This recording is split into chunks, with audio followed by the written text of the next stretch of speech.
portanto, bem-vindos a eles. Como eu disse, estamos já com a nossa segunda sessão para esta sexta-feira, dia 3 de maio, em ligação desde o arquipélago dos Açores, o meu amigo, o professor e poeta Aníbal Pires. Aníbal, muito bom dia daqui da Califórnia, boa tarde para ti. Muito bom dia, Diniz. Bom dia para os teus alunos, bom dia para quem nos está a ouvir, ou boa tarde ou boa noite, conforme a longitude onde se encontram. É um prazer um prazer, um gosto, mas sobretudo uma honra poder estar aqui a conversar contigo e com quem nos queira ouvir, e com quem queira partilhar connosco estes momentos, ainda que sem poderem participar. Aliás, eu tive muita pena de não poder, eu gostei muito da conferência, da aula que a Carolina Cordeiro deu. Foi interessantíssimo e, de facto, falar sobre a condição feminina na atualidade, mas também, digamos, durante o Estado Novo, é sempre importante. E continua atual, porque a condição feminina há ainda muito para fazer para que a igualdade que existe perante a lei possa ser uma igualdade também perante a vida, porque de facto há ainda um caminho para percorrer e que tem de ser percorrido pelos homens e pelas mulheres. E terá de ser sempre um percurso feito em conjunto e não apenas pelas mulheres. Esta é uma luta da humanidade, não é uma luta de parte da humanidade. E, portanto, Diniz, só que posso agradecer esta oportunidade de poder estar aqui contigo. Como sabes, enfim, há aqui uma amizade que nos une, que nos liga, e é sempre um prazer estar contigo, ou assim, virtualmente, ou espero que brevemente poder dar-te um forte abraço aqui em Ponta Delgada. Também eu, também eu. Tenho gratos momentos, os nossos serões, até às tantas, portanto, Exatamente. em que eu tenho aprendido muito e, portanto, eu é que agradeço. Aprende- Não é honra. aprendemos os Pronto, dois. então, ficamos assim. Eu penso que eu sou mais beneficiado do que tu, mas muito bem. Não me parece, não me parece. Vamos então a falar um pouco sobre. Portanto, eu dei esta sessão o título de Percursos, porque tem a ver até com o que escreves e do teu blog, que eu acompanho, e dos teus escritos na imprensa regional, particularmente no Diário Insular, que recebo e leio todos os dias, até às vezes leio leio de capa a capa, e com muito cuidado, particularmente os artigos de opinião. Mas vamos falar um pouco sobre, de facto, esse percurso. Um, Nasceste, obviamente, em Portugal continental, mas estás nos Açores há vários anos. Na apresentação, no cartaz, falei percursos e falei, portanto, como professor, como poeta, como líder político, como ativista da humanidade. Acho eu gosto dessa palavra, ativista da humanidade. Sim, sim, sim. Uma grande preocupação que eu aprendi, portanto, e que temos conversado muito sobre a justiça social. És um homem, acima de tudo, da justiça social, e isso já não está em moda, pelo que parece. Não sei se algum dia esteve, mas está cada vez menos em moda. Ainda ontem, na apresentação que fez a nossa amiga a poeta Ângela Almeida, falava-se precisamente sobre a Natália Correia e a preocupação de se ser em vez de se ter. E falamos até muito sobre a Europa, a entrada de Portugal na Europa e a pertença, portanto, uma Europa de vários Estados, mas que muitos querem estar na Europa não pelo ser, não pelas ideias europeias, mas pelo ter. O que é que se pode ir buscar ou ir buscar de armas para depois se ir buscar da Europa. É sempre a questão do ter e não a questão do ser. Mas falemos um pouco sobre o teu percurso. Portanto, o que é que te levou para os Açores e como é, e hoje, aliás, és mais açoriano do que muitos açorianos que eu conheço.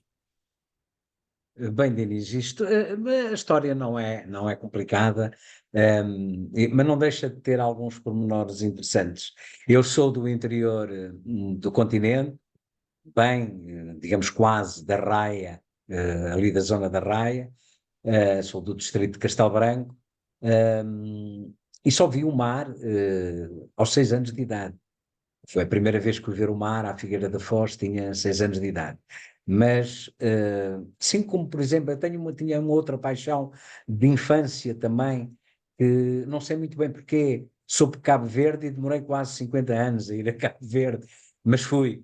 E digamos que aquilo que para mim representava Cabo Verde, no meu imaginário, acabou por ser ainda mais focar-me mais do que tudo aquilo que eu conhecia de Cabo Verde. Mas eu vim para os Açores já adulto, já na carreira, já casado, já com 2 filhas, a minha mulher até veio primeiro do que eu. Eu estava a acabar o meu estágio, acabei o estágio, concorri, cheguei aqui a São Miguel, a Ponta Delgada, no dia 1 de julho de 1983. Portanto, estará a fazer quase 41 anos. E, efetivamente, muito mais de 50% da minha vida ativa, mas também da minha vida em termos cronológicos, passou-se aqui. Aliás, é curioso que quando eu passei, eh, quando eu, eh, um, quando eu, quando eu cheguei aqui, eh, e embora tenha vindo, vim ter com a minha mulher, mas já vinha casado, com 2 filhas, também já vinha engajado politicamente, era militante do PCP desde os meus 18 anos, foi logo a seguir ao 28 de setembro, a seguir à chamada manifestação da maioria silenciosa, e passado uns dias acabei por me inscrever no PCP, exatamente por ter percebido que havia quem estivesse na defesa da revolução e havia quem não estivesse, e o PCP claramente estava na defesa da Revolução de Abril e completamente identificado com os princípios que levaram a que aquele movimento de militares se tivesse tornado numa revolução. Cheguei e apaixonei-me, Diniz, e fiquei. Quando agora me reformei, era há pouco isto que eu ia dizer, quando me reformei, tive alguns colegas que, sabendo que os meus filhos, entretanto nasceu um rapaz aqui em Ponta Delgada, é o único familiar que eu tenho, digamos que é açoriano, é o meu filho mais novo, mas eles estão todos em Lisboa. E os meus amigos, sabendo, digamos, dessa situação, perguntavam. Então, Aníbal, agora vais-te embora. E eu disse, mas vou embora porquê e para onde? Não tenho, a minha vida é aqui, a minha terra é esta, e é porque assim é. Eu aprendi a amar estas ilhas, e não é apenas a Ilha de São Miguel, são estas ilhas, porque talvez eu tenha é pelo menos uma diferença relativamente a ti, que estás, embora agora estejas fora, mas nasceste numa ilha. Eu não nasci numa ilha, eu sou açoriano por opção, o que me permite ter eventualmente um olhar sobre a região e porque não tenho nenhuma ligação umbilical com nenhuma das ilhas, e eu acho que isso é uma vantagem porque consigo ter um olhar global. Entretanto, ir logo olha, logo no primeiro ano, comecei logo a envolver-me e a integrar-me na comunidade. Lembro-me que nessa altura ainda não estava construído o prolongamento da avenida, mas já se falava numa solução, e uma das soluções era, digamos, que aquele mar da Calheta de Pedro de Teve fosse transformado e fosse ganho ao mar, fosse ali ganho terra, território ao mar. E assim foi. Mas houve aqui um movimento, havia aqui um movimento de cidadãos onde participavam diversas personalidades, algumas ligadas aqui à Calheta. Aliás, a minha ligação à Calheta de Pedro tem a ver que eu residi durante o primeiro ano na Rua do Negrão, que vai desembocar exatamente à Calheta, e as minhas tardes passava ali à beira do Manuel Cigano, mas também a ver os pescadores que ou chegavam do mar ou iam para o mar, havia ainda ali as rampas de barragem, e portanto aprendi a gostar daquele local e a solução que se encontrou de descaracterização daquela zona, infelizmente foi a que foi. Mas na altura esse grupo de cidadãos promoveu um concurso de fotografia no qual eu participei, com algumas fotografias da Calheta que fiz a preto e branco.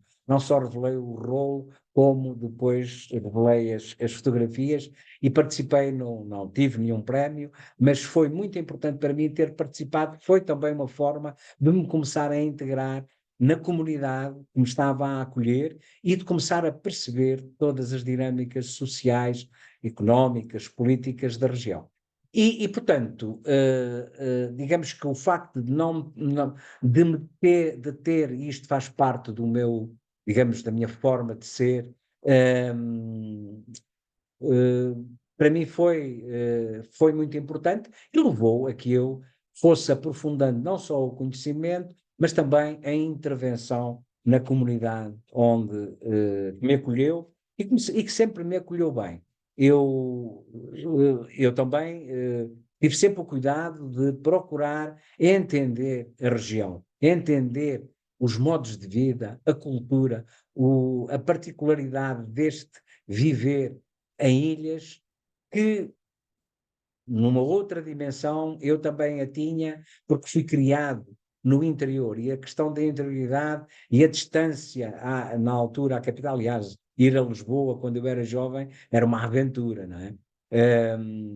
Tínhamos de levar aquilo que chamamos lá na minha zona a merenda, porque tínhamos de parar pelo caminho para merendar, ou então parar em alguma tasca, em alguma taberna, ou em algum snack bar para podermos comer qualquer coisa, porque de facto era uma aventura ir a Lisboa. Isto se fôssemos de carro, se fôssemos de comboio, teríamos mesmo de levar a merenda. Mas fiquei por opção. Como te disse, já vinha com carreira, já vinha casado, já vinha engajado politicamente, foi apenas dar continuidade a isso. A minha vida foi essencialmente profissional, no exercício da função docente, mas embora no exercício da função docente, eu achei sempre que, não sendo uma obrigação dos professores, mas considerei sempre que ser professor não podia ser só ir à aula, à sala de aula e transmitir conhecimento. Achei que, e nunca fiz isso, mesmo dentro da aula, porque não é só transmitir conhecimento, é sobretudo procurar dotar as crianças e os jovens de instrumentos que lhe pensem pensar e refletir autonomamente e desenvolver pensamento crítico. Foi sempre uma das minhas grandes preocupações. Mas eu também transferi isso para fora da minha sala de aula, para dentro da escola e para fora dos muros da escola. E, portanto, a minha vida foi sempre, digamos, de um interventor associativo, no mundo desportivo. Depois, também me liguei, já no princípio do século XXI, ao movimento associativo imigrante, aqui neste caso com um I, mas tendo sempre como no horizonte a questão da imigração, porque eu deparei-me aqui com um fenómeno, enfim, com a dimensão que nós conhecemos da imigração açoriana. Mas a minha zona, a zona de onde eu sou oriundo, é também uma zona de imigração. Os anos 60 e 70, princípio dos anos 70, as aldeias do interior, centro e norte, despovoaram-se. Os homens em idade ativa ou estavam na guerra ou estavam emigrados. E, portanto, nas aldeias estavam os velhos, as crianças e as mulheres. Infelizmente agora só já estão os velhos, porque agora também imigram as mulheres. As mulheres não ficam. Aliás, elas já começaram a emigrar há muito tempo, mas agora essa situação verifica-se. A verdade é que o interior de Portugal, particularmente nas aldeias, parece digamos, um grande centro geriátrico. Aliás, as escolas primárias são centros de dia, ou os hospitais. Olha, o hospital onde eu nasci, em Castelo Branco, é um lar da terceira idade já há muitos anos. que era um hospital da Misericórdia, agora estamos lá em lar, e portanto tudo isso, mas isto, voltando aqui ao foco, a questão da imigração foi um fenómeno que eu aqui encontrei, tinha conhecimento dele, é claro, mas também não faz assim tanta diferença da realidade onde eu fui criado, onde eu passei a minha infância e parte da minha juventude. E, e portanto foi, digamos, houve muita novidade, mas não houve grande problema nem de me adaptar, nem de reconhecer, digamos, esta realidade, que era uma realidade ainda mais dura do que aquela que eu vivi, porque por causa da descontinuidade territorial, por causa da dispersão, por causa, digamos, esta dimensão que é, quer a territorial, quer a populacional, é de facto pequena.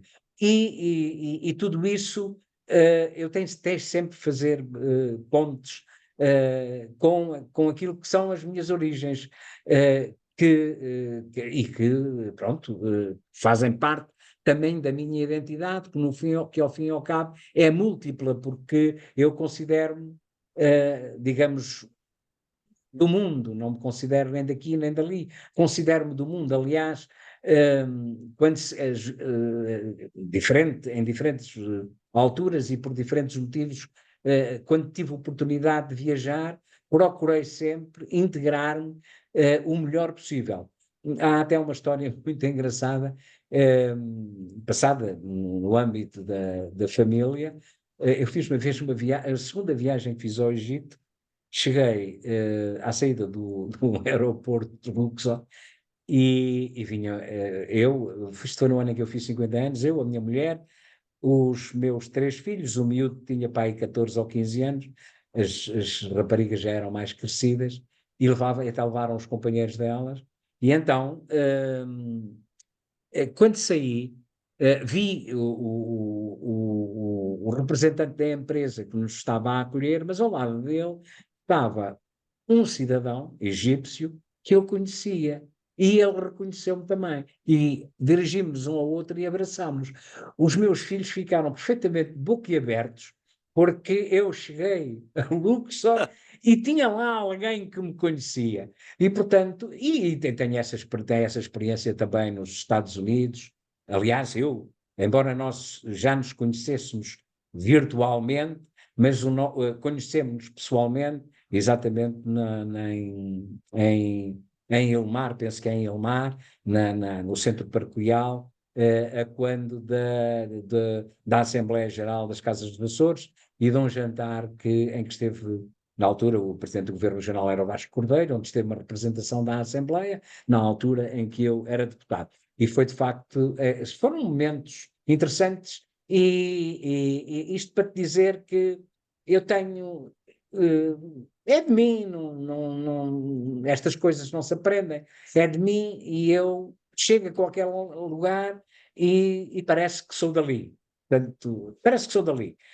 Se eu estiver a ler no Union Square em São Francisco, quem me passar diz: Oh, aqui está um californiano, um homem de São Francisco, mal se sabendo que aquele homem que ali está, aquele indivíduo que ali está, veio de um sítio remoto lá da Arraia de Espanha, lá de Castelo Branco, para o meio do Atlântico, e que do meio do Atlântico tem ido a alguns lugares deste mundo que é nosso, embora não esteja um sítio muito aconselhável para se viver. Mas isso Exato, são outras exato, questões. exato. Ó Dinis, por amor de Deus, tu Não, não, interrompe-me, porque não, há não, não aqui está, gente a eu ver, estou a adorar e há aqui imagino. pessoas a ver, designadamente o meu filho, ou não sei se foi o meu filho, se foi a minha mulher, que já pôs em um comentário aí numa outra plataforma a dizer o quê? O pai ainda não se calou? Ainda bem. Ah, primeiro, só para dizer-te que, na realidade, eu tive o privilégio de escolher onde me iria sentar, eu e a minha mulher, nesse banquete. O nosso amigo, na altura, era diretor regional, o jovem Paulo Teves, e o Paulo perguntou-me: "Tens algum lugar onde queiras sentar?" E eu disse: "Com os deputados e perto do Aníbal, que eu quero falar com ele pessoalmente." E portanto, tive que apanhar com os deputados todos, não foi só contigo, não é? Sim, sim, sim, claro, claro, claro, claro que sim, claro que Mas, sim. tive esse privilégio e agradeço ao Paulo, porque ele satisfez o meu pedido, nesse aspecto. E aquela mesa estava abençoada, porque o pároco, Claro! ainda estava lá na mesa connosco, Exatamente, portanto estávamos exatamente. Estávamos perfeitamente abençoados. estávamos como a célebre rábula do avião, quer dizer, em que estava sentado ao lado do padre, porque talvez apanhasse uma boleia para o céu, entre aspas. Ah, Exatamente. eu mas, eu queria te perguntar Diz, precisamente diz. 2, 3 pontos que tocaste. Primeiro, como é, portanto, desde jovem, muito novo, não é, que és militante dentro do PCP. Como é que foi essa militância depois em São Miguel? E podia ter sido também na Terceira, ou em São Jorge, ou, Qualquer lugar, claro. todos menos no Faial, onde havia já uma tradição, portanto, Sim, sim, sim. do Deco Mota e pouco mais, do nosso amigo José Deco Mota. Mas, e a família. Mas, e também nas Flores, onde também havia uma certa tradição. Mas a sociedade micalense é uma sociedade, hoje é uma sociedade totalmente diferente do que era em 1983 e muito diferente quando eu a conheci, com 10 anos de idade, em 1968. Mas estamos a falar, nos Açores em geral, uma sociedade conservadora. Não quer dizer que o interior de Portugal também não seja, mas uma sociedade conservadora, com os tabus que tinham acabado de acontecer há meia dúzia de anos, com a Frente de Libertação dos Açores e todas aquelas injustiças que cometeram contra a esquerda e de uma forma muito particular contra o PCP. Como é que foi essa tua inserção e entrada e militância no PCP, nos Açores? E principalmente aí de São Miguel, não é? Eh, eu diria que eu nunca escondi, quando mesmo à chegada, nunca escondi, que era militante do PCP. É evidente que não andava com nenhum cartaz na rua a dizer que era militante do PCP, mas também nunca o escondi, designadamente junto dos meus colegas. E eu fui colocado na Escola Roberto Avens, e na Escola Roberto Avens, na altura, havia um conjunto de colegas, eh, ainda simpatizantes da FLA. E nós conseguíamos conviver, digamos, conseguíamos conviver, conversar alguma coisa e até às vezes brincar alguma coisa digamos, essas questões da autonomia, da independência, enfim. Consegui, digamos, integrar-me e nunca me senti hostilizado. Ainda que, aliás, a única coisa que me aconselharam ainda em 83 foi, e alguém, digamos, um colega ligado, ou que tinha alguma ligação ou alguma simpatia pela FLA, e que me disse: "Ó Aníbal, epá, olha, há um sítio onde não vale a pena ir, porque só te vais chatear e não é por causa de seres do PCP, é por causa desse teu falar continental e, portanto, não vás ao Café Lis", o Café Lis ainda estava aberto nessa altura, "não vás ao Café Lispo, não vale a pena, porque, enfim, vais-te aborrecer e não ganhas nada com isso." E eu, de facto, não fui. Mas ia a outros locais e convivi com muita gente. Eu ia, por exemplo, ao Café Royal todos os dias, religiosamente, todos os dias.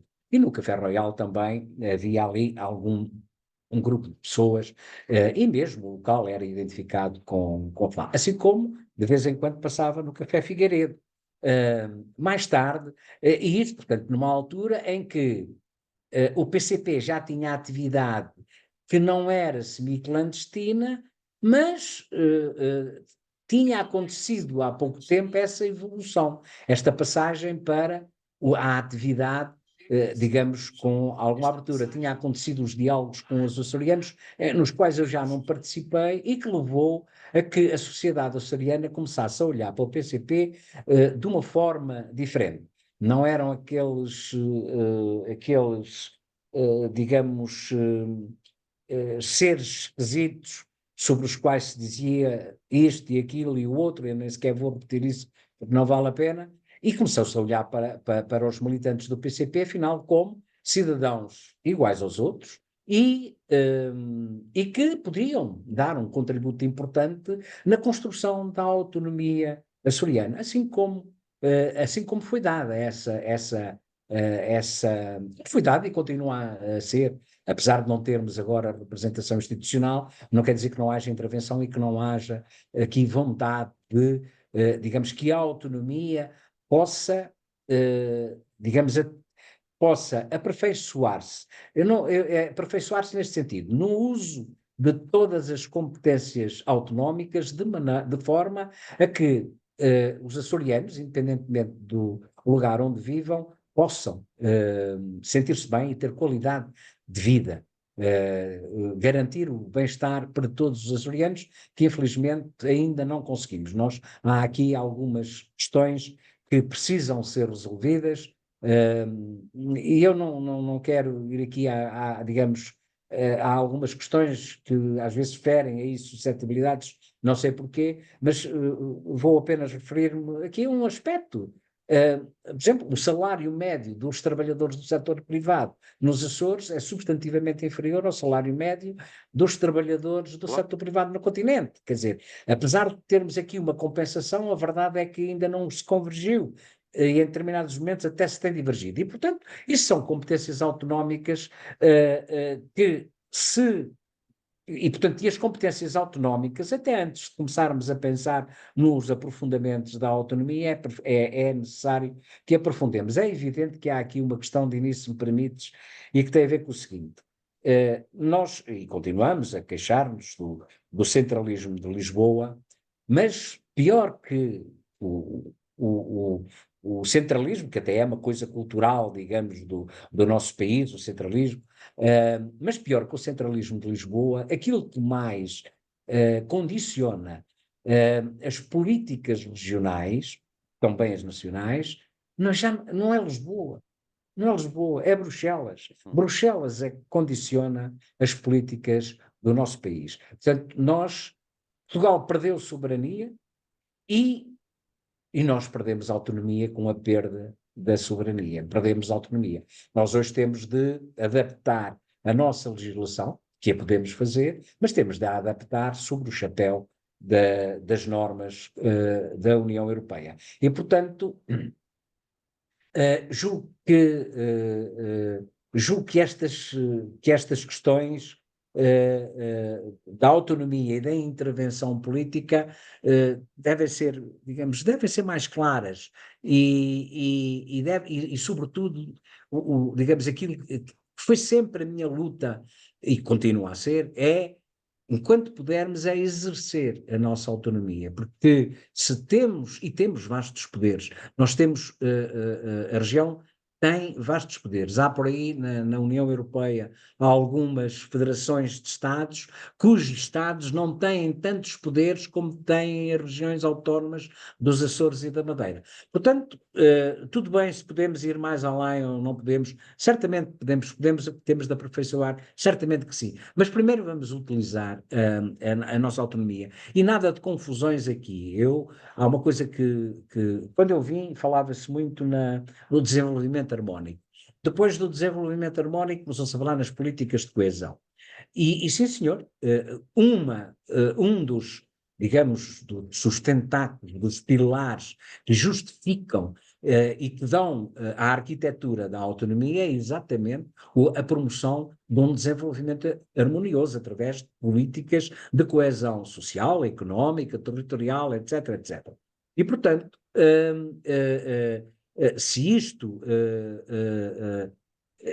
não significa o replicar em termos de algumas infraestruturas, o replicar de tudo em todas as ilhas, o replicar tudo em todos os concelhos. Não se trata disso. Nós temos necessidades diferentes, mesmo aqui dentro da Ilha de São Miguel. Nós temos temos vários concelhos e há diferenças substantivas entre os diferentes concelhos. Como é que se resolve que as pessoas continuem a viver no Nordeste? Como é que se fixa a população no Nordeste e na povoação?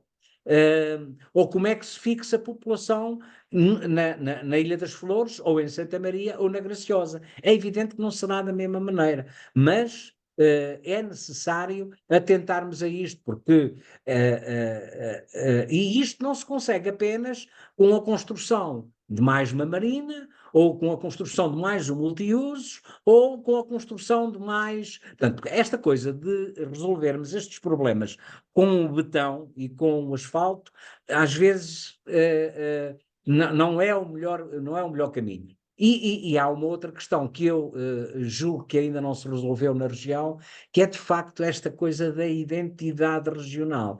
Eu houve uma altura em que, inocentemente, me convenci que havia aqui uma identidade regional e que este conceito de região estava consolidado nos Açores.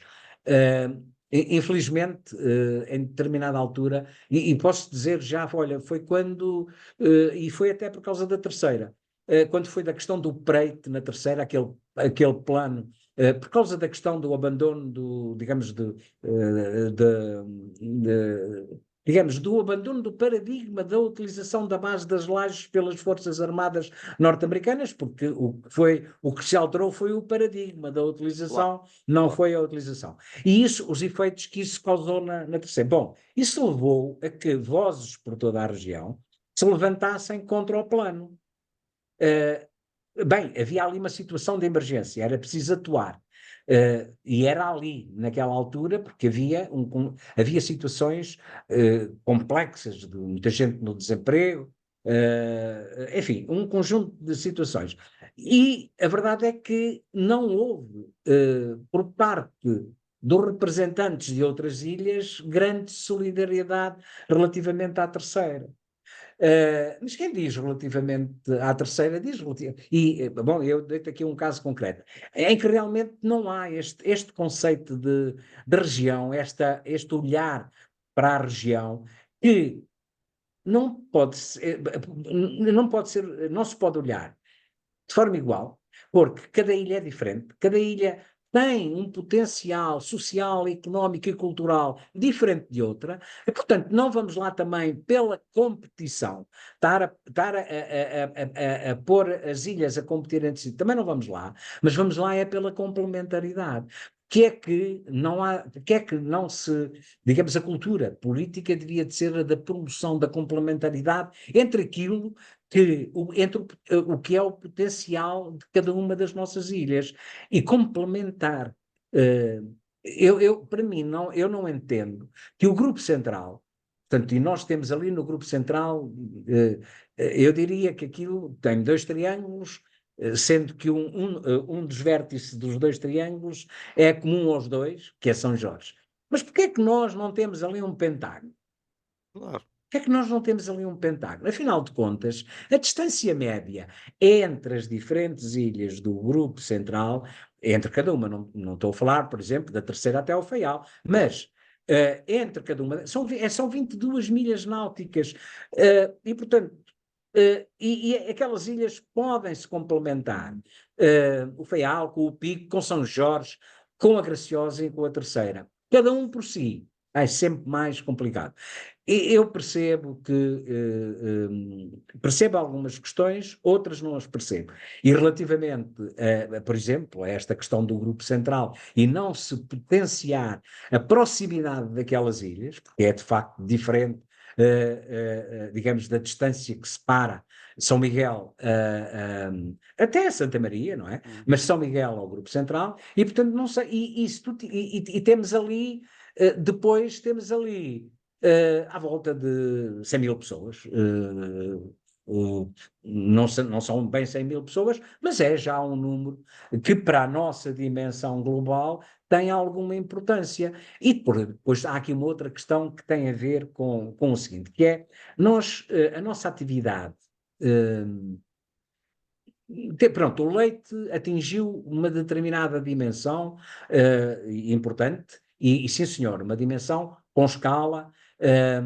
Aliás, 30% do leite que se produzia em Portugal, eu agora não sei, mas 30% do leite que se consumia em Portugal era produzido nos Açores.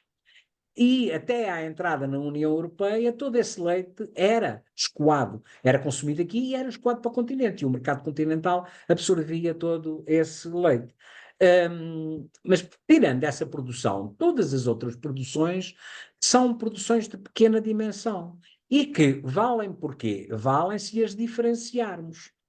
Valem, não, não é dar-lhe escala, não é dar-lhe dimensão. O chá que se produz em São Miguel nunca terá uma dimensão com outras culturas de chá, mas ele é um produto diferenciado e essa diferenciação acrescenta-lhe valor no mercado e, portanto, não só é escoado, como pode ser vendido a um preço mais elevado, mas é um chá numa região, é o único chá produzido na Europa, numa região insular da Europa. Mas quem diz a questão do chá, diz outros produtos muito característicos das nossas ilhas. E, portanto, mas tem de ser sempre pela diferenciação. Foi um erro que se cometeu relativamente à produção de leite. Dizemos que temos o melhor leite do mundo. Deixem-me passar porque o Val de São Joaquim, não venham aí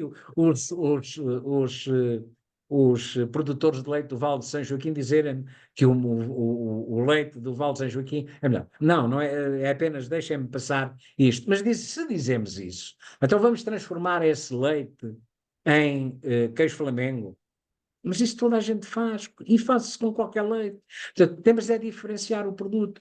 Nós temos, eu falei aqui no chá, vou falar agora num outro produto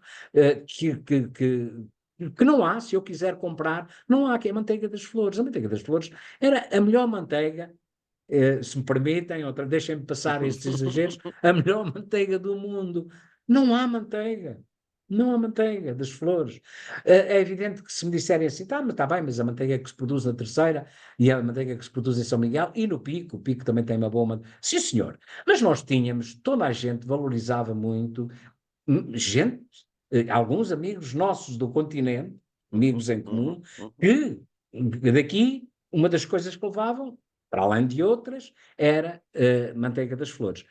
A manteiga das flores nunca podia ter dimensão de mercado, nunca podia ter escala. Claro. Pronto, mas isto para te dizer, portanto, tudo aquilo que nós produzimos, e excepcionei o leite, pronto, a carne também tem aqui alguma dimensão, mas tudo tem uma pequena escala. E nós temos é de diferenciar os nossos produtos e valorizá-los pela diferenciação. Aliás, a própria oferta turística também, digamos, devia ter esta preocupação. Somos um destino, nós oferecemos o destino de determinada maneira. Eu acho que estamos a enganar, permite-me dizer isto, mas que estamos a enganar porque estamos a tornar isto igual a outro destino qualquer. Claro, E quando exato, nós exato. tornarmos os Açores igual a um outro destino qualquer, aliás, a competitividade do destino desmorona-se completamente. Yeah. E, portanto, há que ter aqui alguns cuidados. Isto para além do facto de o turismo é importantíssimo, certamente, mas é bom que a gente que tenhamos isto em consideração. O turismo é uma das indústrias mais voláteis. Qualquer incidente muda os destinos preferidos Tivemos isso nós há pouco sabemos tempo, muito não é? bem. Tivemos Exatamente, somos assim de memória exatamente, muito curta, não foi assim há muito tempo, exatamente, foram exatamente. há menos de E, 4 anos, não é? Que se viu essa exatamente. volatilidade, não é? Portanto, isto altera-se. É bom que não se encare esta questão do turismo como uma atividade substitutiva em termos económicos. Não vamos caminhar agora para outra monocultura. Claro. Perdoem-me também a expressão. E, portanto, é bom porque as economias, para terem algo, para serem saudáveis, para estarem estruturadas, não se podem. Aliás, esse tem sido sempre um problema da economia regional, não pode assentar apenas sobre uma atividade, tem de assentar sobre um conjunto de atividades, desde a produção à transformação, que é uma coisa que nós também temos deixado de ver, quer dizer, tínhamos aqui alguma indústria transformadora, continuamos a ter, mas é essencialmente a que está ligada à transformação do leite. Temos uma ou outra também de conserva, mas mesmo relativamente às atividades do mar e às pescas, eventualmente essa atividade podia ser alargada a outras espécies. Mas, ó, Diniz, já estou outra Não, vez não, não, não, embalado e por amor de Deus. Eu estou a gostar imenso e sei que também, e os meus alunos, aqueles que estão a perceber, obviamente, porque são aprendizes de Ah, língua pois, portuguesa, mas também estão, pois, pois. mas é ótimo porque, aliás, eles podem utilizar sistemas hoje em dia, De de tradução, tradução de simultânea em termos de legendagem, sim, sim, legendagem. sim. Mas eu perguntar-te duas coisas. Primeiro, porque tocaste na questão de, portanto, a identidade açoriana. Eu costumo dizer que muitas vezes os açorianos só aprenderam a ser açorianos cá fora. Portanto, aí eu sempre fui terceirense, portanto, e os miquelenses, florentinos, etc. Portanto, e as pessoas têm até especificidades que tu conheces, por vires nas ilhas há mais de 40 anos, conheces e por teu trabalho, portanto, na liderança política, conheces muitíssimo bem as especificidades de cada ilha. Portanto, há coisas que só se celebram de uma forma, que só se celebram em São Miguel e que só se fazem também na Terceira e que só se fazem no Pico ou no Faial. Um, e muitas vezes é cá fora é que as pessoas, por necessidade, não é? E muitas vezes tornam-se açorianos, mas as celebrações daquela zona são da cultura dominante daquela ilha. Portanto, em Forever é açoriano, mas toda a gente faz as festas de Santo Cristo dos Milhares. Portanto, porque é a cultura dominante do Vale de São Joaquim da Califórnia, toda a gente faz os bodos de leite a terceira e as touradas, apesar de poderem ser do Pico ou das Flores ou do Corvo ou Santa Maria, porque a cultura dominante é a cultura terceirense. E, portanto, ainda o outro dia tive que dizer numa rádio americana, para a qual fui convidado em nome do Instituto, porque um senhor disse falar da tauromaquia, que é uma coisa que, pronto, eu não sou fã, mas pronto, mas respeito na realidade a tradição que existe na Ilha Terceira, particularmente Sim, como tu sim, sabes, sim.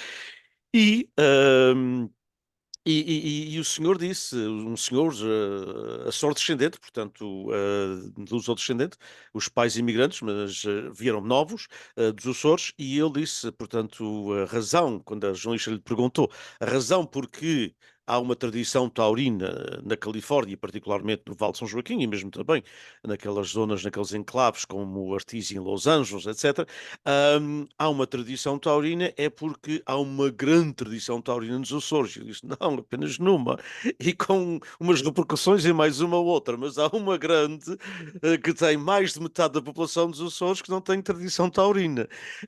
E, portanto, isso acontece aqui fora, e eu acho que tens toda a razão. Foi um erro ir para uma identidade açoriana quando de facto há uma identidade açoriana que é composta por uma nuance e torna-nos os Açores mais ricos. Eu recentemente tive a oportunidade de estar no Havaí, nunca me seduziu muito, porque ilhas por ilhas prefiro as nossas, mas fui ao Havaí por outras razões e. E na realidade há diferenças entre as ilhas. E conversando com as pessoas têm orgulho naquela diferença. Ah, mas a nossa ilha fez isto e faz aquilo, e tem esta tradição, não é?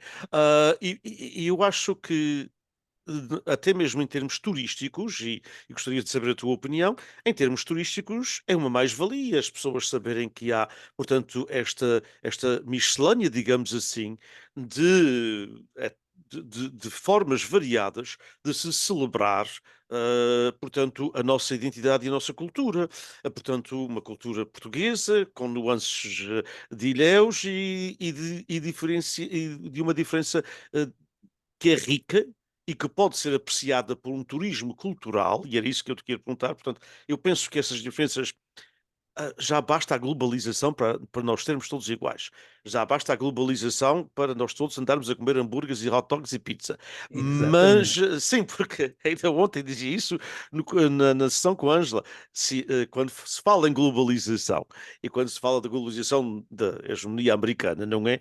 Eu costumo dizer, pá, não seria má se essa hegemonização fosse pelos escritores americanos, pela cultura americana em termos de música, do jazz, essas coisas. Se fosse por aí, agora pelas hambúrgueres, os hot dogs e as pizzas e as multinacionais, já é outra coisa, é outra louça.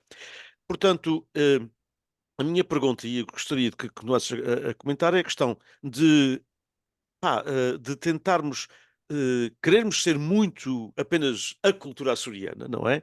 Em vez de ser as culturas das Ilhas dos Açores, não é? A cultura açoriana com todas as suas nuances, acho que perdemos muito, até em termos turísticos, e depois esta avalanche de turismo, que, como tu dizes, é de facto uma indústria muito volátil, hum, mas este avalanche do turismo podia ser eh, canalizado de uma forma diferente. Ainda não se descobriu como é que se há de vender, para além das paisagens lindíssimas que os Açores têm, não é? E da ótima gastronomia, que eu gosto muito, como tu sabes, quando vou aí, Claro. mas há de facto uma riqueza cultural, uma riqueza literária, que vamos falar daqui a pouco. hum, e no mundo de hoje, onde os homens e as mulheres que têm disponibilidade económica para viajarem para um destino que não é barato, não é as Caraíbas, onde se consegue 500 dólares com hotel e tudo, não é? Portanto, para um destino caro, os homens e as mulheres que vão particularmente escolher os Açores para passarem algum tempo das suas férias, são pessoas com alguma preparação em termos académica, são pessoas quase todas licenciadas, com cursos, com posições dentro do seu ramo de negócio interessantes, ou no serviço público, ou na academia. Portanto, por que é que nós não tentamos ser um bocadinho diferentes e vender um produto turístico que, como tu dizes, turismo de massas, não é para os Açores e acaba por estragar muita coisa e as pessoas no turismo de massa normalmente vão uma vez e não voltam. Portanto, como é que tu vês isso em termos de utilizarmos o turismo, de vendermos esta especificidade de cada ilha, até para que as pessoas acabem por ir a mais uma ou outra ilha quando vão aos Açores. Portanto, claro que podem fazer sempre a base de São Miguel, mas podem ir ao Pico, ao Faial, ou a Santa Maria ou à Terceira, ou outra ilha qualquer.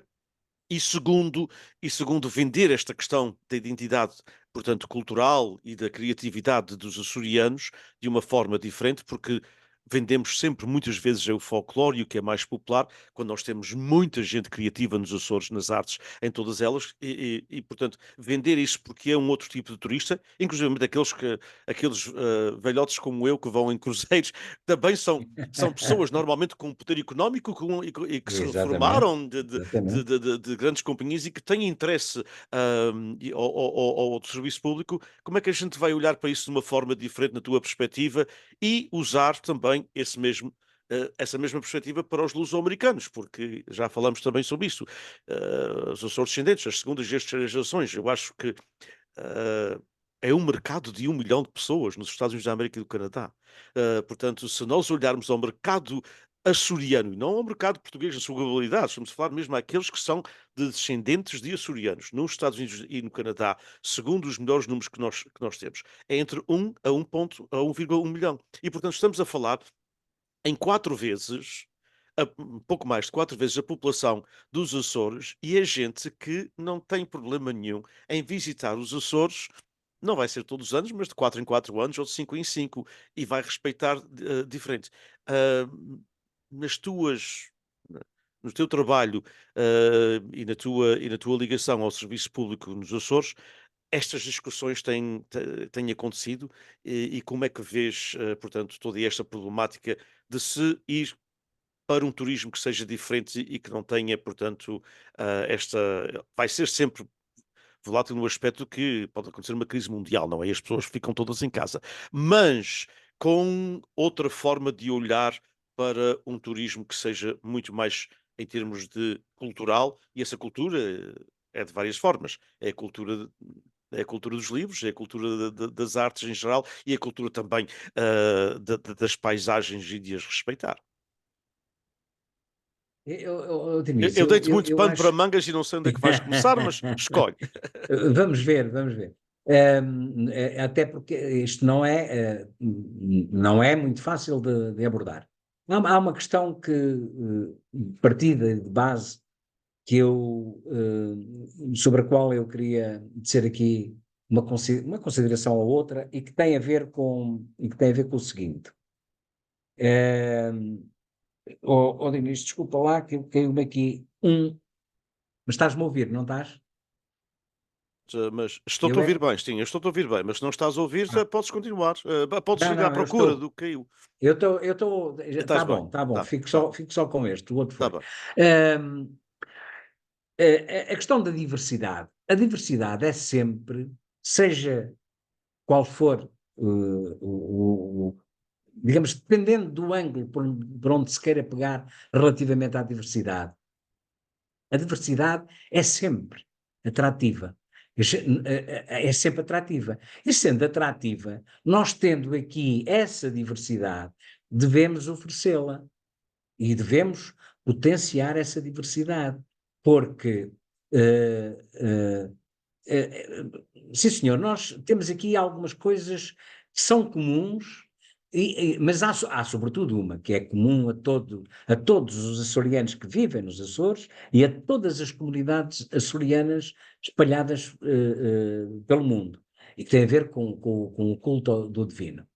Esse, essa, digamos, é aquela que é transversal, é indiscutível e que não deixa de ser interessante, que uma festividade, uma festividade de cariz popular, fortemente enraizado. Popular, irreverente, contra o poder da Exatamente, igreja, não é? exatamente. E que Portanto, tem graça nas freguesias.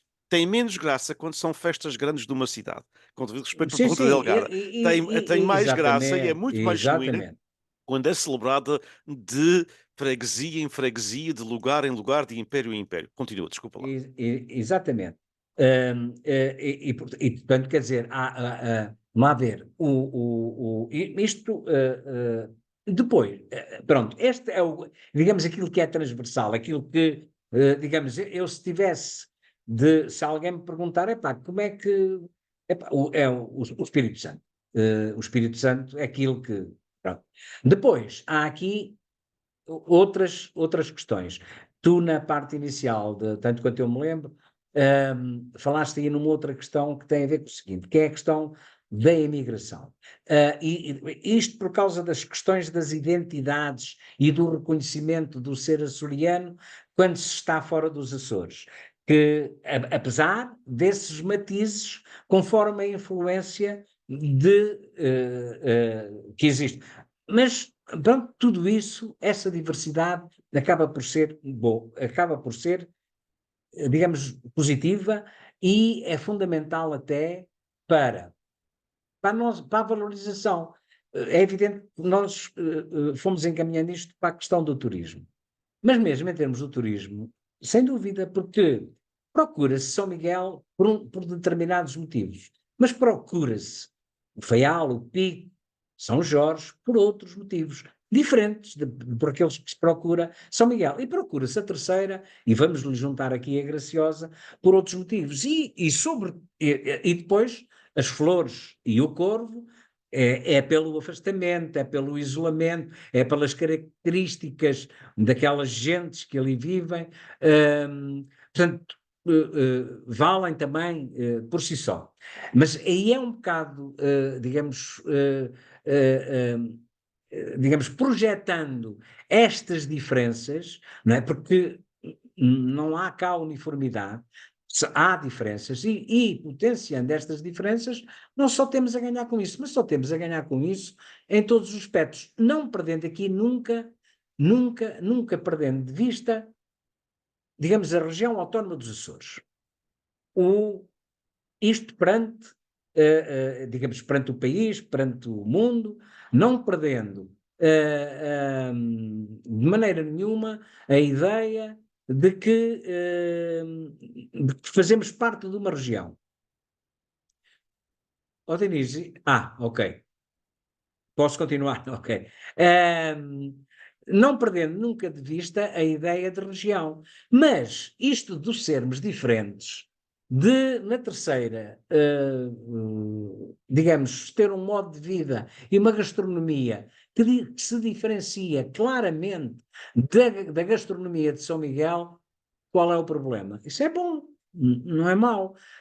Se na Graciosa há mais músicos por metro quadrado do que noutra zona qualquer, eu diria até do país, e eu falei músicos, mas até posso referenciar os pianos, como nós sabemos, a Graciosa tem, e isso, digamos, tem uma explicação, e há quem tenha estudado isto. Aliás, o atual diretor do Museu da Graciosa tem um trabalho de, de mestrado sobre a questão dos pianos da Graciosa. A Graciosa, mas porquê? Portanto, tudo isto que nos distingue, mas podemos, e nós encontramos exemplos em todas as ilhas que nos diferenciam umas das outras. Portanto, não temos que andar a oferecer os destinos como fosse igual, quando não é. E o facto de não ser, acho que tem vantagens. Mesmo até em termos culturais, em termos culturais, eu não sei, é evidente que, mas vamos lá ver se eu não digo aqui, eu às vezes tenho aqui alguma dificuldade em entrar por este caminho, mas dizer o seguinte, os grandes, vamos aos escritores dos Estados Unidos. Os grandes escritores dos Estados Unidos são de onde? São de pequenos lugares. É evidente que podem ter ido para Nova Iorque, mas eles são dos pequenos lugares. E as histórias, sendo histórias universais com as quais nós nos identificamos, são dos pequenos lugares. E aqui, em relação aos Açores, produz-se aqui em termos literários digamos, muito, coisas excelentes, não é? E penso que já com algum reconhecimento a nível, mesmo os que não saíram daqui, não estou a falar dos clássicos, não estou a falar do Vitorino de Mésio, não estou a falar ou do Antero de Quental, não estou nem sequer a falar desses. Estou a falar de gente viva que consegue ter projeção já nacional pela qualidade da sua escrita, seja narrativa, ficção, seja poesia, o que for. Temos aí, digamos, gente a produzir com muita qualidade. E também isso deve ser, digamos, um atributo que se deve juntar, quando se fala dos Açores, também se devem juntar esses atributos. Os clássicos, sim senhor, sem dúvida nenhuma, mas também esta pujança cultural que acontece em termos literários, na literatura, na poesia, tudo bem, mas não acontece só aí, acontece em todas as artes, no audiovisual, na música, nas artes plásticas, portanto, a diferentes níveis. E, portanto, estes são atributos que também devem ser colocados ao destino Açores. Nos Açores, além disto aqui, além de termos um cozido nas furnas, uma alcatra na terceira, uma linguiça ótima no Faial, a manteiga das flores, o queijo do Corvo, que eu não sei se, olha, nem sei se ainda existe, mas que era diferente, era bom, era diferente, era uma coisa diferente e única. Portanto, mas para além dos atributos de cada uma das ilhas, podemos lhe juntar estes atributos agora, digamos, desta pujança em termos da produção cultural e até olhar para isto como uma atividade importante, uma atividade importante. Até, digamos, e que pode ter vantagens económicas. E eu julgo que não se tem dado a devida importância a isso e que se devia dar. Mas, Diniz, isto o assunto não é fácil de abordar, mas vamos ver se consigo aqui sintetizar. A diversidade, excelente, é ótimo, e nós temos-la. Temos aspectos da cultura popular, da cultura tradicional, que devem ser valorizados. Mas temos aspectos da cultura contemporânea, digamos, também devem ser valorizados e que devem ser, digamos, e julgo que será por aí, mais do que por alguns outros aspectos, será por aí que, por exemplo, a comunidade, os luso-descendentes, será nessa perspectiva, mais por essa perspectiva, se aproximam dos Açores, e já agora permite-me, eu tenho de dizer isto, permite-me, o trabalho que tu estás a fazer com a Bruma é excelente.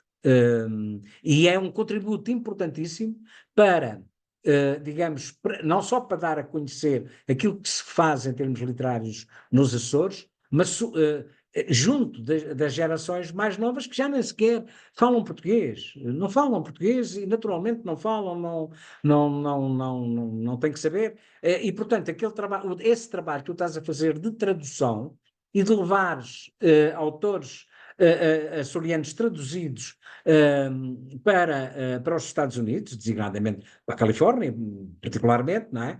Mas para os Estados Unidos, é um trabalho importantíssimo. E esse trabalho, e é um trabalho que, em termos das políticas regionais para as comunidades, devia ser devidamente atendido. Atendido no sentido de que, sim senhor, é muito importante, digamos, a cultura tradicional, o que é popular, a questão das festas do Espírito Santo, é sim senhor. Os bailinhos da Terceira, o Santo Cristo de São Miguel, tudo isso. Portanto, e todas as recriações que possam ser feitas acerca de... Sim, senhor. Mas isto tem muito a ver com uma geração que está lá para trás e que cristalizou. E nós sabemos, e isto não tem mal nenhum, aquilo que eu agora vou dizer, os primeiros imigrantes, o que é que, e a norma é essa, quer dizer, não é só com os portugueses, não é só com os açorianos, a norma é essa, quando chegam a determinados locais, tentam recriar o lugar de onde saíram e depois cristalizam. As mulheres, até pelas funções que lhes são atribuídas e pelo acesso também ao mercado de trabalho, elas integram-se de uma outra maneira. Os homens são mais conservadores, sem nenhum, portanto, este atributo do conservador ou esta adjetivação do conservador não tem aqui mal nenhum. É natural recriar o sítio de onde se partiu, só que às vezes cristalizam-se. Eu lembro perfeitamente quando entrei na Casa dos Açores, em Ilmar, senti-me a entrar em Portugal. Quer dizer, em Portugal podia ser nos Açores, mas também podia ser na Beira Baixa. Portanto, claramente. Isso tem mal? Não. Isso é bom, mas não podemos ficar só por aí. Temos de dar outros passos. E os passos passam também pela divulgação daquilo que hoje são os Açores. Daquilo que hoje são os Açores enquanto uma realidade social, económica, política e cultural. Que não é a mesma coisa de que quando eu para cá vim, não é a mesma coisa de há 50 anos atrás, é uma coisa completamente diferente e é isso que nós temos de levar para fora dos Açores. Eu não sei, Não, não, ótimo, Odísio, magnífico, magnífico. Magnífico. Antes de terminarmos, vamos falar porque entramos precisamente nesse campo também, na questão, portanto, da criatividade e nesse aspecto na criatividade literária. Na realidade, a criatividade literária, portanto, nos Açores é extraordinária. Eu costumo dizer aos meus alunos, há uma coisa que tu falaste e muito bem, a questão, portanto, da diversidade é boa, mas há coisas também que se podiam fazer em união. Por exemplo, não percebo francamente não percebo nos dias de hoje como é que os Açores não têm um jornal diário dos Açores. Quer dizer, há o Diário dos Açores, mas é de Ponta Delgada e é de São Miguel. Portanto, há um jornal com notícias de todas as ilhas, nem que seja aí está, através da internet, que os jovens estão todos a ler aqui. E nós também, já ora aí agora, está. não é? Nós também. Ainda o outro dia estava no aeroporto e a minha mulher e eu estávamos a comentar, toda a gente da nossa idade, com 60 anos, era no telefone.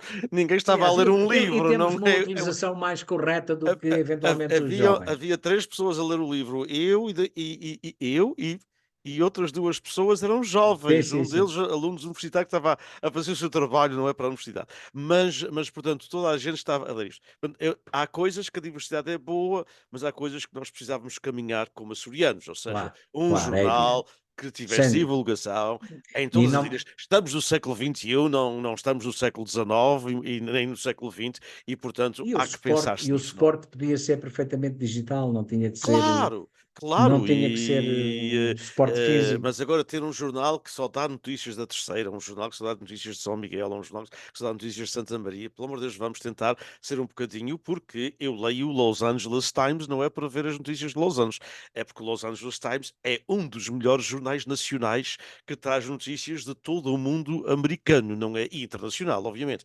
Portanto, Sim, sim, eu acho sim. que os Açores têm que pensar também nisso. Mas vamos para falar da parte literária. Na realidade, pronto, quando eu digo que há 5 jornais diários nos Açores, os meus alunos numa área de 240 mil ficam assim abismados porque há muitas cidades americanas com 50 e Que não 60 mil que tem, não têm um jornal, não é? exatamente. Portanto, e a cidade de Fresno, está a universidade, a cidade tem 625 mil habitantes e tem um jornal. Portanto, mas depois há a criatividade literária, quando eu nos digo, quer dizer que, pronto, que são publicados nos Açores, só mesmo, e eu vou agora, portanto, ser, obviamente, falar das Letras Lavadas, não é nada contra muitas outras editoras, e ainda bem, os Com Açores têm certeza, 3 ou 4 editoras muito boas, mas é com a qual eu trabalho, e o Sr. Ernesto tem feito um trabalho magnífico, quer dizer, uma espécie de herói sem dúvida, na publicação. Só sem as Letras dúvida, sem Lavadas dúvida. publica 50, 60 livros por ano, não é? No mínimo, no mínimo. E não são livros não são só livros, portanto, ligados à natureza e à paisagem, são livros, é poesia, é ficção narrativa, é crónicas, é tudo. Portanto, há uma grande criatividade literária nos Açores. No teu aspecto, mas vamos falar do Aníbal Pires. Como é que começou a parte da criatividade literária? Como é que começaste na poesia, particularmente? Quando é que isso apareceu? E fala-nos um pouco dessa evolução em termos de. Quando digo evolução, em termos, portanto, porque porventura houve alturas em que escreveste mais do que outras. Portanto, fala-me um pouco sobre como é que começaste a gostar da escrita. Eh, eu, enquanto estudante, eh, sempre que me pediam um texto, uma redação, era uma coisa para mim sempre muito complicada. Ou porque tinha dificuldades formais, ou porque os temas que eu abordava não eram do agrado do professor. Enfim, era sempre uma coisa muito complicada. Bem, mas eu cheguei muito tardiamente à escrita, enfim, quer dizer, tive uma vida pessoal, profissional e de ativista muito intensa. E, portanto, digamos que me ocupava muito tempo e eu tenho alguma dificuldade em gerir o tempo. E eu começo a escrever com regularidade em 2003, a convite do Correio do Norte, que era um jornal aqui da Costa Norte de São Miguel. Depois daí dei o salto para o Açoriano Oriental, e houve uma altura que escrevia para o Açoriano Oriental, escrevia para o Expresso das Nove, escrevia para a União na Terceira, pelo menos esses três em simultâneo. Depois houve outras.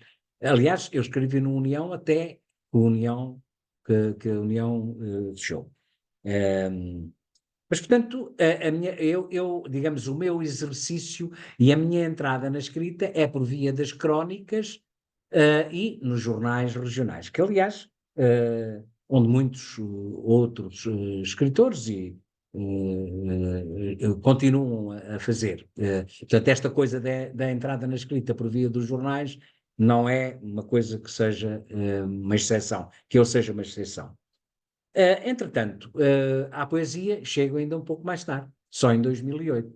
E em 2008, um pouco resultado daquilo que eu já escrevi, das minhas deambulações pela região, e em momento, digamos, ao fim do dia, depois do contacto com pessoas, depois de momentos de, digamos, de lazer e de contemplação da paisagem, e do sentir, o sentir que estava ali.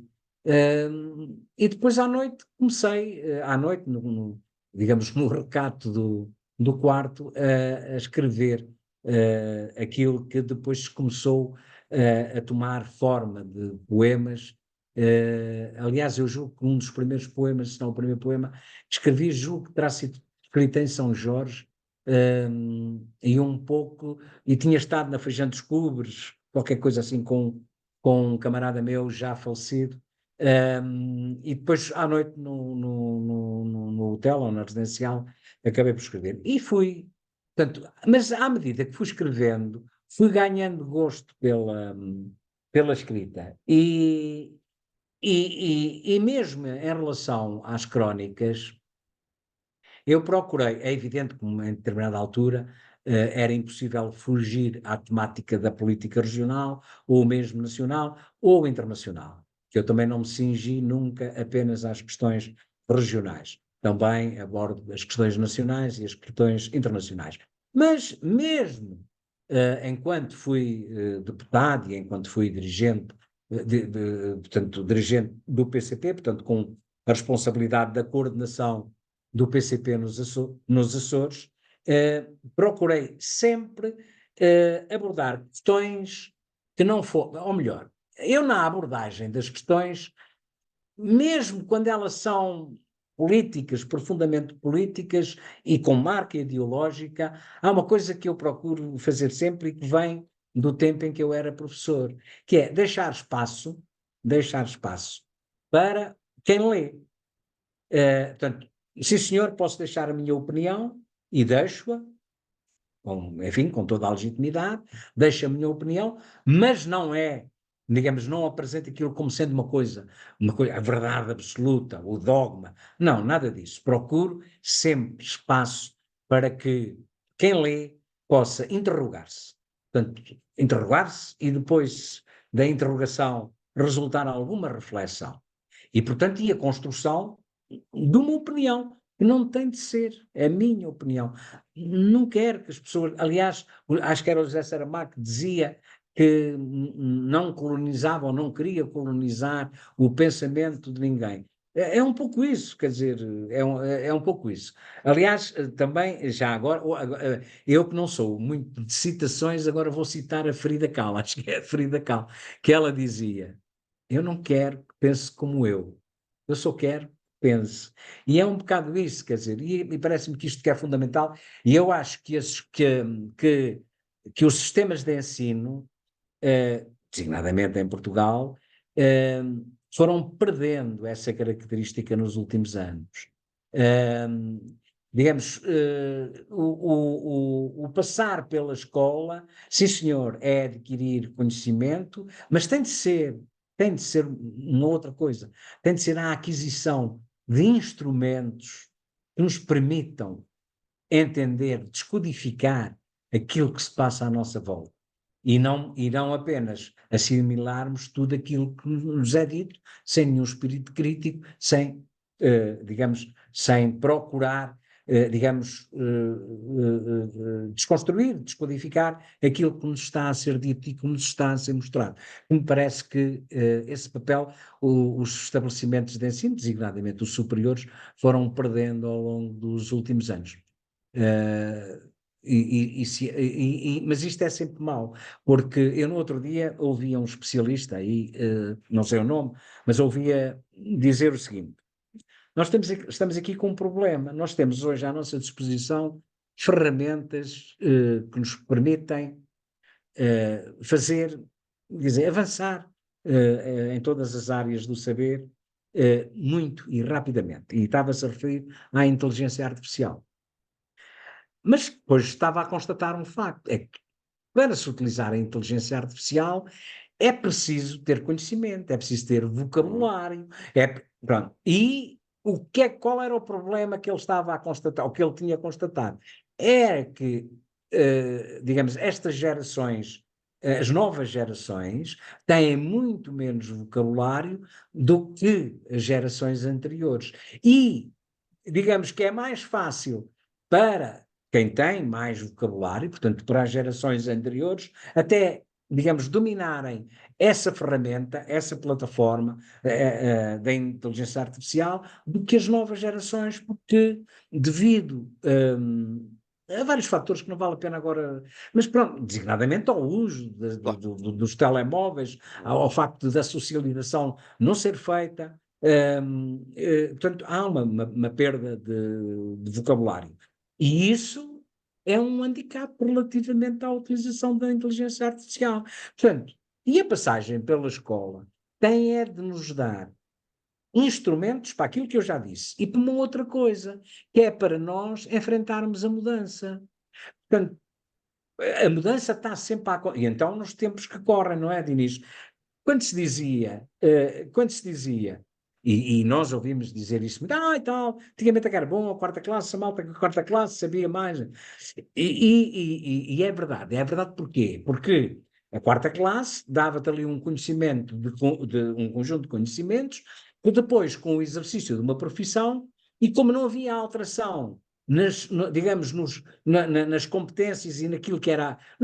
Não havia alteração. O ciclo do saber prolongava-se durante muito tempo e a aquisição do conhecimento que tinha sido feita era suficiente para fazer uma vida inteira. E bem, agora não é assim. O Diniz, nós hoje estamos aqui, eu sou mais velho do que tu, mas estou aqui, não domino nem bem nem mal, mas domino, digamos, estas plataformas, mas podia não dominar. Aliás, houve colegas da minha geração que, quando começaram a ser introduzidos na escola, estas novas tecnologias, tiveram muita dificuldade, imensa dificuldade em se adaptar. Portanto, a passagem pela escola é para transmitir conhecimentos, é para dar instrumentos para desenvolver pensamento crítico e autónomo, e é também para nos dar instrumentos para nós sermos capazes, em qualquer momento, de enfrentar as mudanças que, entretanto, vão ocorrendo a nível profissional. E em todos os setores. Hoje, na construção civil, utilizam-se técnicas e materiais completamente diferentes daqueles que utilizavam há 40 anos atrás. Digamos, a agricultura introduziu um conjunto de novas tecnologias, de novas técnicas, que já não se coaduna, quer dizer, que é preciso estar preparado para. E, portanto, e a escola, não se pode esquecer, que tem de fazer esse papel. É a escola que tem de fazer este papel e somos nós, enquanto educadores, mais do que professores, enquanto educadores, que devemos alertar para estas questões. Sim, exatamente. Aliás, e muitas vezes as pessoas nas artes e nas letras, particularmente, têm receio destas novas tecnologias. Não me interessa que o aluno esteja a ler no telemóvel, desde que esteja a ler um romance, pronto, tudo bem, quer dizer, ou poesia. Não importa onde é que ele leia, é a primeira coisa. E a segunda, permite-me só esta parte, vem-me recordar quando estavas a falar do nosso falecido e muito saudoso amigo, Emanuel Félix. E o Emanuel, portanto, eu costumo dizer, e já disse ao nosso amigo também como um Álamo Oliveira, porque o Álamo não domina muito bem estas tecnologias, mas eu disse, pá, gostaria que o nosso Emanuel estivesse vivo, porque ele tinha aprendido, porque ele era tudo através, ele Sim, ensinou-me sim, uma coisa que ele disse, o que tem que haver, ele acreditava nas novas tecnologias, e o Emanuel já faleceu foi, portanto, há 20 sim. anos, em 2004, e o Emanuel acreditava nas tecnologias porque ele dizia, vinha fazer uma coisa que para ele era importante, a democratização da cultura. Ele disse: Sim. as novas tecnologias o que vão fazer é democratizar aquilo que a gente nunca soube fazer ainda. Democratizar a cultura, pô-la ao alcance de toda a gente. Claro que as pessoas depois vão para as redes sociais e vão escolher coisas péssimas, mas por exemplo, eu recebo as notificações das últimas notícias do New York Times no Facebook. Porque escolho, e portanto as pessoas podem escolher lixo. É claro, É como uma conversa, a exatamente, gente pode estar a falar mal de alguém ou podemos estar a falar de literatura. Portanto, a exatamente. escolha, a escolha é sempre das próprias pessoas. E quando falaste do ensino, também relembro-me disso do Emanuel, porque um dos seus alunos foi o Vasco Pereira da Costa, que também conheces bem, e o Vasco Sim, sim, dizia, ele sim. foi professor dele da quarta classe, não é? E o Vasco dizia: pá, o Emanuel era o nosso melhor aluno. Ele contava-nos histórias, a gente nunca falava de mais nada. Ele só contava histórias e depois punha-nos a escrever. E quantas ora aí pessoas está, aprenderam, portanto, a vida naquela quarta classe do Emanuel a contar histórias, que ele era um exímio contador de histórias, contador de e depois histórias, é punha os assim, sim. alunos a pensar e a escrever. Pronto, é uma forma ótima de se ensinar gramática, não é de se ensinar a leitura e tudo isso. Exatamente. Mas vamos falar, resta-nos apenas poucos minutos. Sei que tens um livro a apresentar em breve. Fala-nos um pouco sobre o livro. Não sei se o tens aí contigo para Eh, mostrar, mas se não tiveres também não há problema nenhum. não, Muito bem, claro, claro. tenho por aqui. O livro chama-se Destroços à Deriva, é o terceiro livro de poesia. Eu diria que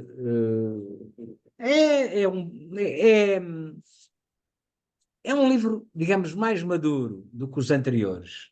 Eh, e foi escrito, alguns dos poemas, alguns são mais antigos, mas alguns dos poemas foram escritos recentemente, não tem sequer um ano, nem pouco mais ou menos, tem meses. Aliás, no último trimestre do ano passado, e digamos numa altura em que eu estou mais maduro, o mundo, digamos, está apocalíptico. E, digamos,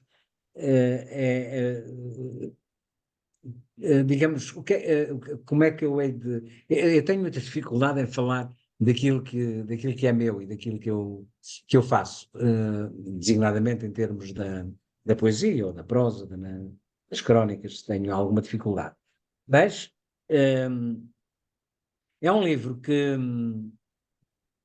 tem alguns poemas que abordam as questões da atualidade, designadamente a guerra, e questão da guerra, e não tem.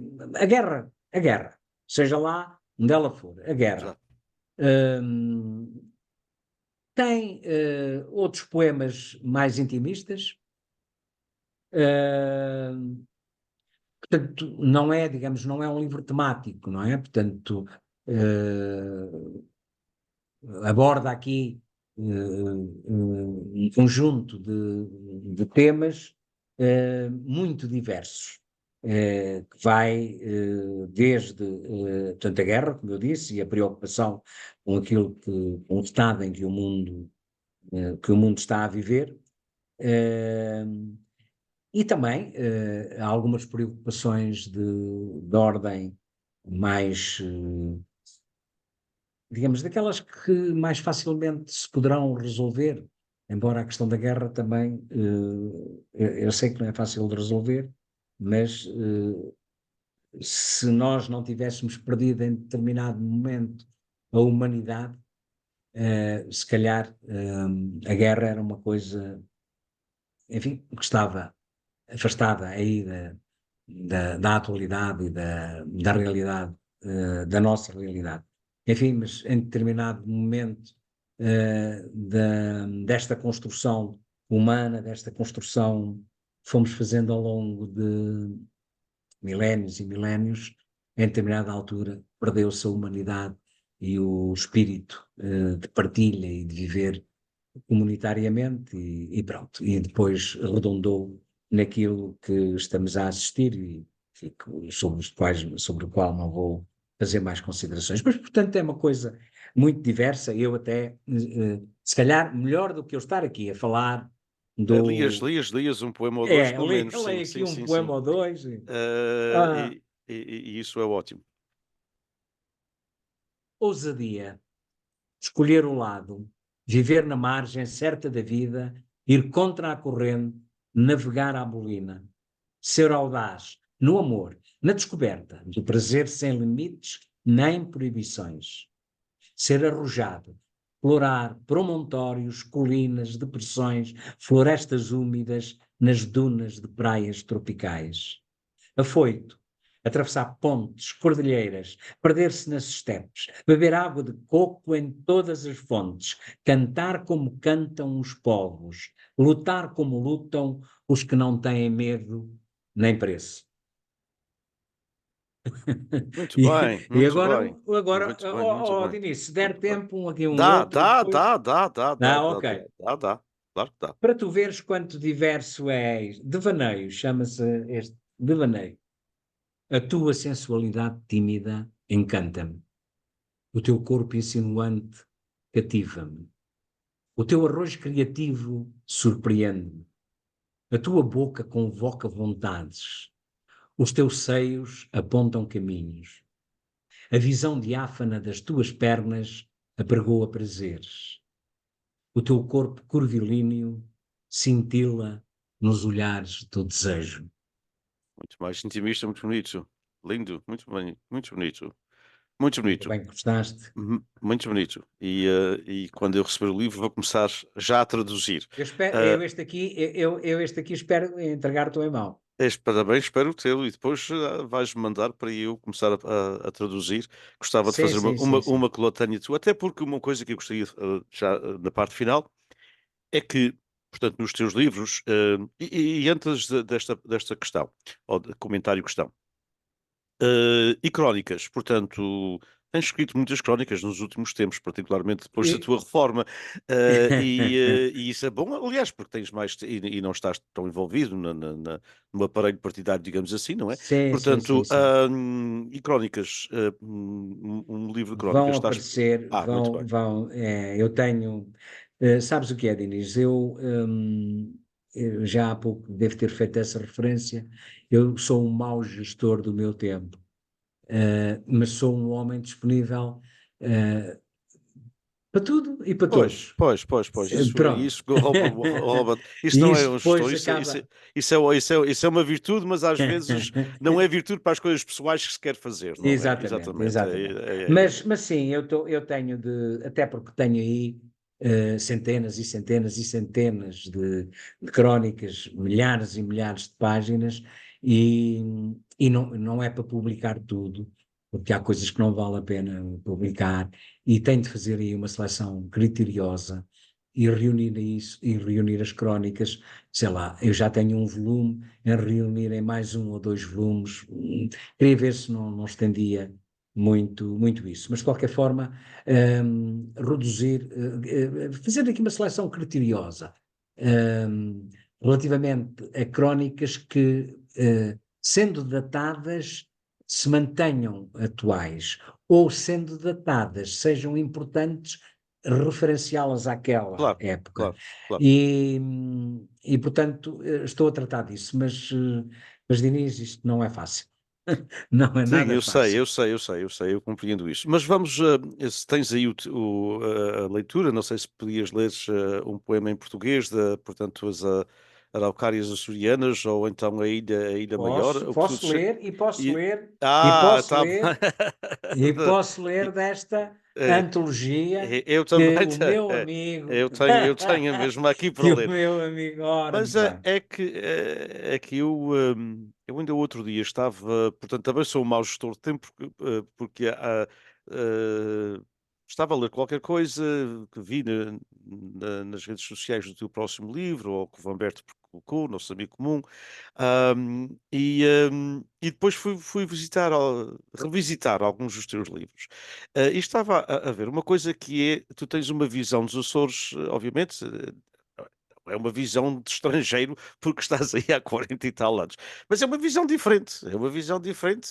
E eu estava a pensar, mas que seria muito interessante fazer-se até um livro com a tua poesia, ou bilingue, ou, pelo menos bilingue para chegar às novas gerações, e pegar, não sei, pá, em duas dúzias ou lá o que de poemas de cada ilha, porque tens de muitas ilhas, e arranjarmos um bom fotógrafo e fazer um livro interessante. Vamos pensar nisso, como Vamos resultado pensar, desta nossa vamos sim, senhor. conversa. É porque eu acho que era interessante, portanto, como este livro, como este das árvores, ou da ilha, portanto, tens de praticamente todas as ilhas, penso eu, Sim, sim, sim.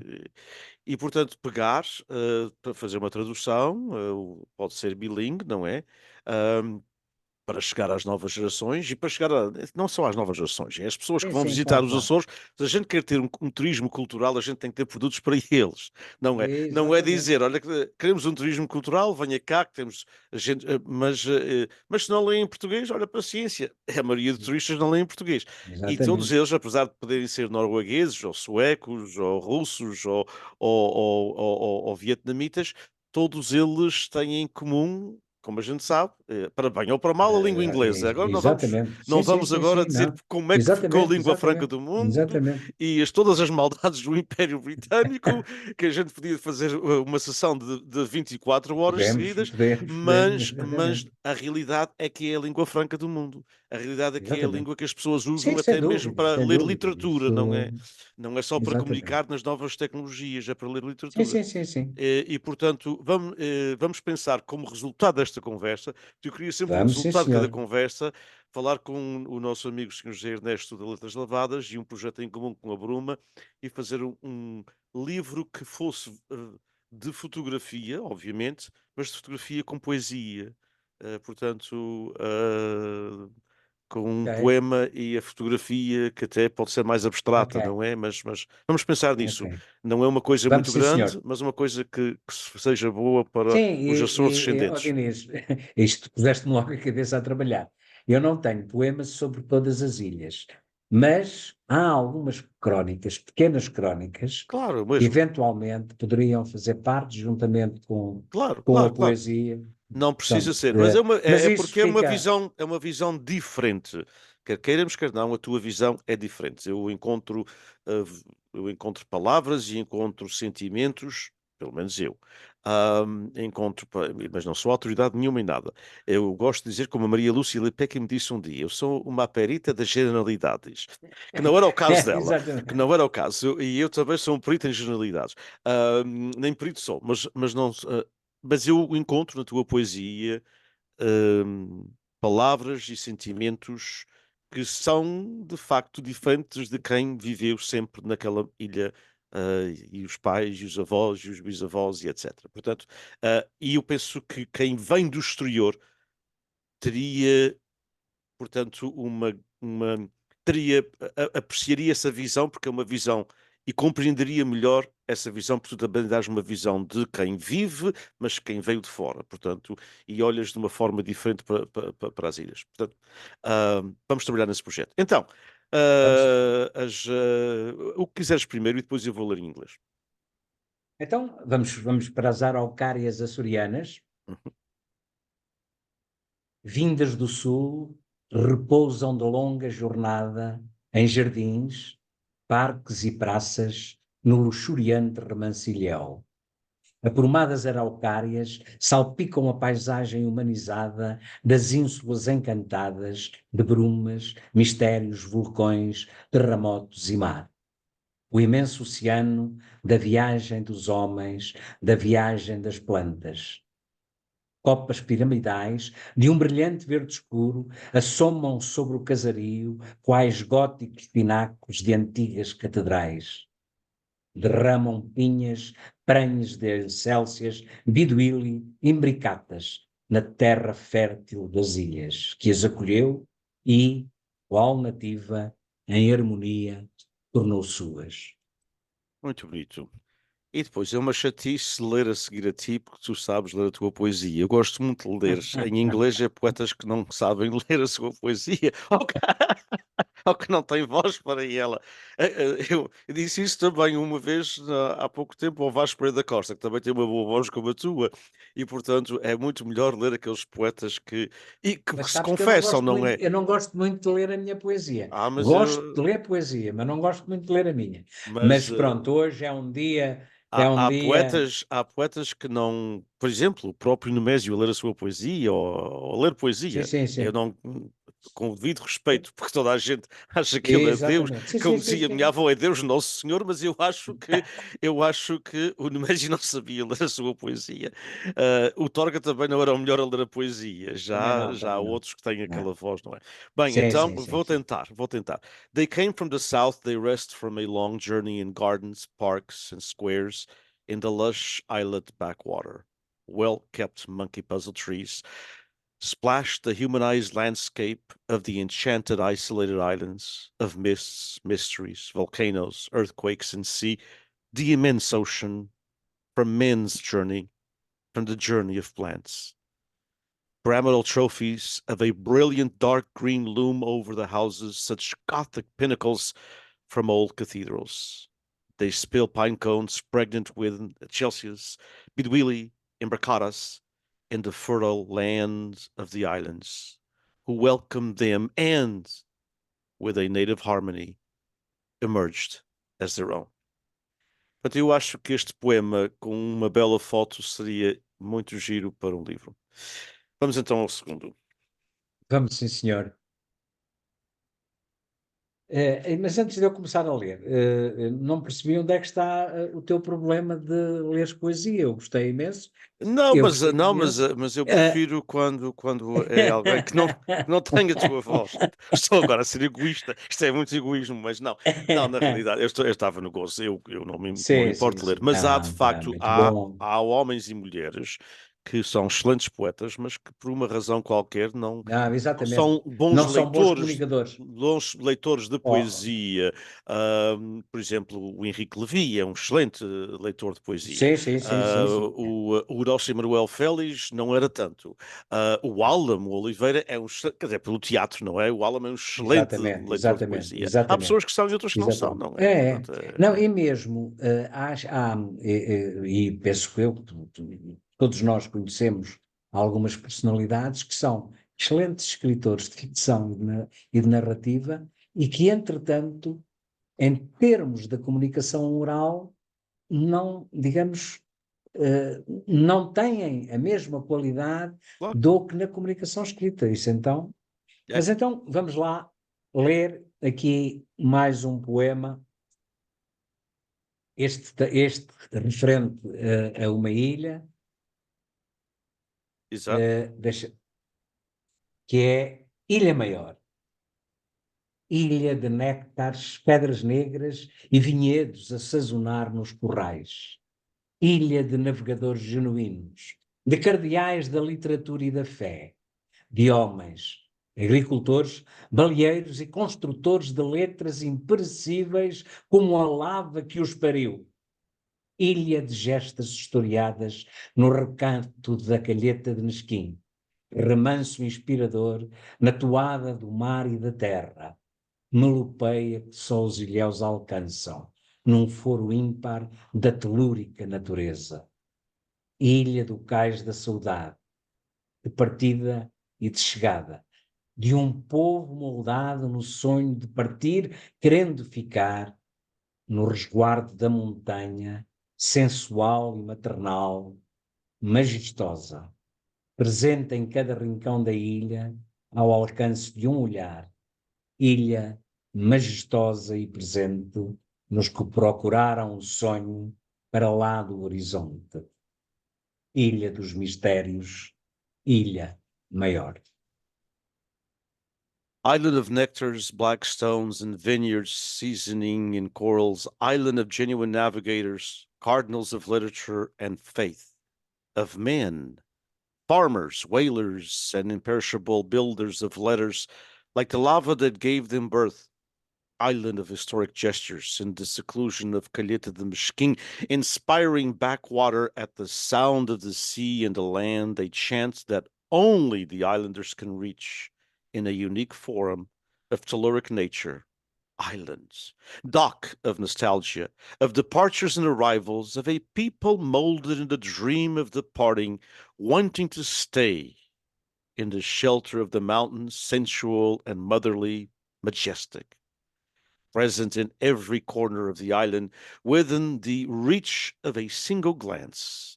Splendid island, and present in those who sought the dream beyond the horizon. Island of mysteries, larger island. Muito bonito. Mais bonito em português do que a tradução, que é sempre uma pobre imitação, mas muito Não, bonito. eu não, Muito bonito e estou a ver uma bela fotografia com este. Portanto, temos na realidade de pensar nesse temos, sim, projeto. senhor. Ok? Vamos pensar nisso. Pois. Muito obrigado, Aníbal. Muito obrigado por este tempo. Ô, Diniz, eu é que agradeço. Foi, Eh, não imaginas o prazer que foi poder estar aqui contigo neste fim de manhã para ti, neste fim de tarde para mim. Foi excelente, estou muito satisfeito. Espero que tenha, para mim, foi muito bom. Espero que os teus alunos e quem nos esteve a ver estivesse, Vai ter enfim, e vamos depois tivesse falar. recolhido Exato. alguma satisfação desta conversa. Claro. Muito obrigado, um grande abraço e até Eu é breve, que meu caro agradeço, amigo. Inês. Muito Um obrigado e muito abraço, obrigado a todos que tudo nos de bom. acompanham. Muito obrigado a todos que nos Obrigado. acompanham. Voltaremos mais tarde com a tarde do Simpósio Filamentos Transatlântica. Um abraço e até breve. Adeus, Aníbal. Muito obrigado. Adeus.